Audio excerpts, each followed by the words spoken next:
The bombing in Chelsea happened on the first full day on the job for the city's new police commissioner. Commissioner James O'Neill is here with us now for an interview you'll see only on CBS This Morning. Welcome, and talk about hitting the ground running. That was you, Mr. Commissioner, the other day. Good morning, Gail. Good morning. Good to have you here. Good to have you here. Do authorities know yet if this suspect acted alone, and what can you tell us about his condition at this point? He's, as of last night, he was critical but stable. As far as acting alone, that's part of the investigation. I think Bill Sweeney, the assistant director in charge of the FBI at the press conference yesterday, laid it out pretty straight. Now, this is not just because he's in custody, doesn't mean the investigation stops. It's really, this is where it starts. So this is, they're going to look at friends, family, go through all of his records, his social media, his phones, and we'll see if he acted alone. Are they able to communicate with him? Because we're told he was not cooperating. No, he's still, medically, I think there are some issues, so, but we will get a chance to talk. What are the issues medically? He was shot multiple times, so he has to be treated first, and then the FBI, the Joint Terrorism Task Force. Is it likely he will survive? I'm not a doctor, but critical but stable usually means he will. Motive? Not sure yet. Part of the investigation has all the obvious signs of an act of terror. I went to the scene on Saturday night after I got the phone call from one of my sergeants, and the devastation was tremendous. You know, you get a call to come down to the scene, you go down there not knowing really what to expect, and at first blast, there was a dumpster, went from one side of the street to the other, so the force of the blast was tremendous. I think we were really lucky that only 29 people received not serious injuries. So, when you first saw it, Commissioner, what did you think you were dealing with? A bomb blast. You know, it was pretty obvious. Mark Torrey from our bomb squad was down there.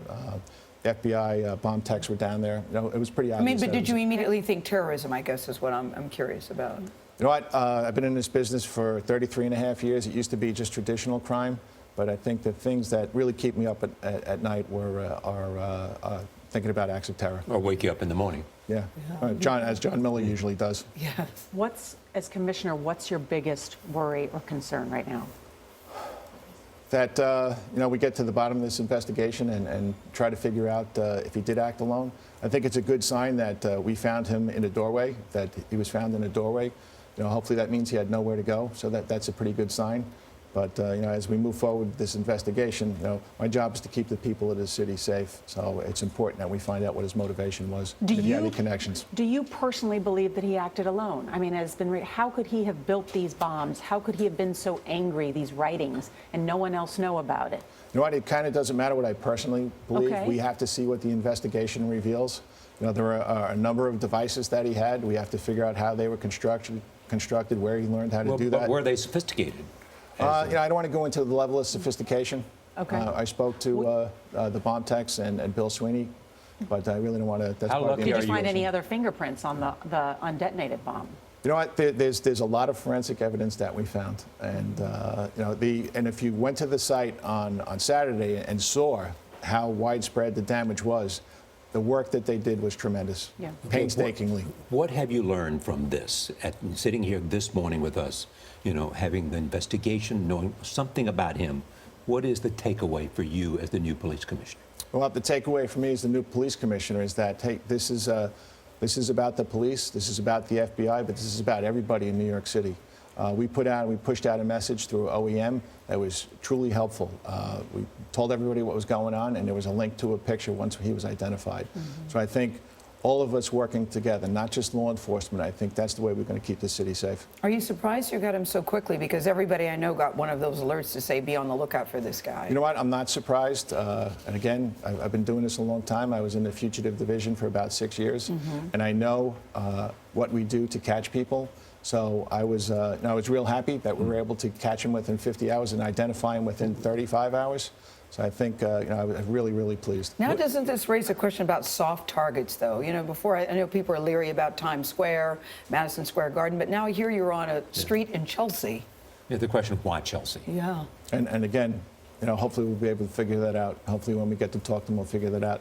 But as far as soft targets, if you've seen what's gone on in the police department over the last 2.5 years, what we've done, and it's, you know, the tip of the spear is our ESU cops. Highly trained. What is ESU? Emergency Services Unit. Okay. With their Hercules package. But in What's addition, the Hercules package? It's, Charlie, you've probably seen them. It's heavily armed police officers. with somebody from Highway escorting them around and they go to various areas throughout the city. That's the way we used to do business, and we used to have critical response vehicles.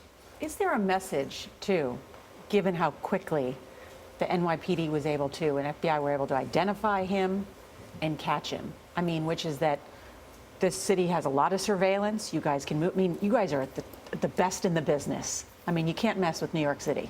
No, you know what? You really can't. And just to finish that, the point about the Critical Response Command and the SRG, and again, these are highly trained people. They have long guns. I think it goes a long way to making the people in the city feel safe. I think the message is that, you know what, it's an open society. New York City is a great place to come, but if you're going to come here and you're going to do something bad, you know, you're going to pay the price and you're going to face justice. And this came at a time in which you had the United Nations General Assembly. Yeah, there's and a lot of foreign leaders who need protection were pouring in here. The General Assembly is something that we've been doing for a real long time, and if you take a look at the level of security out there, it's tremendous, and the number of personnel, and again, not just NYPD, it's our federal partners also. Whenever this Intelligence. yeah. That seems to me a critical element. Everybody's raising questions about, you know, looking at lists and who might be on a passenger list because they went to Pakistan, Afghanistan, and all of that. How good is our intelligence?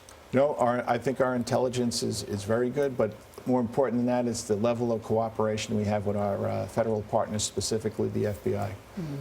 It's just Bill Sweeney's a tremendous individual, as is Diego Rodriguez. He just retired.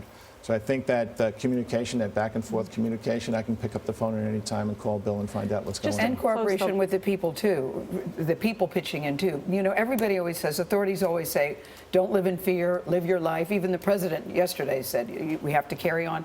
How do you tell people not to live in fear when you're in someplace like Chelsea or at a restaurant, you're walking down the street and a bomb explodes? You know, how do you not be afraid? You know what, don't live in fear, but pay attention to where you are. Pay attention to your surroundings. You know, if you see something that doesn't look right, you know, you're from the neighborhood. You know what's right and what's not right. You know, take affirmative steps. Make a call to 911. Make sure we can check it out. It's don't walk past it. Thank you for coming this morning to helping us understand this. Yeah. Thanks, Charlie. Commissioner Gail, O'Neill. Nora, Thank thanks you a lot. so much. Good to have an Irishman in charge. Says an Irish woman. Says an Irish woman.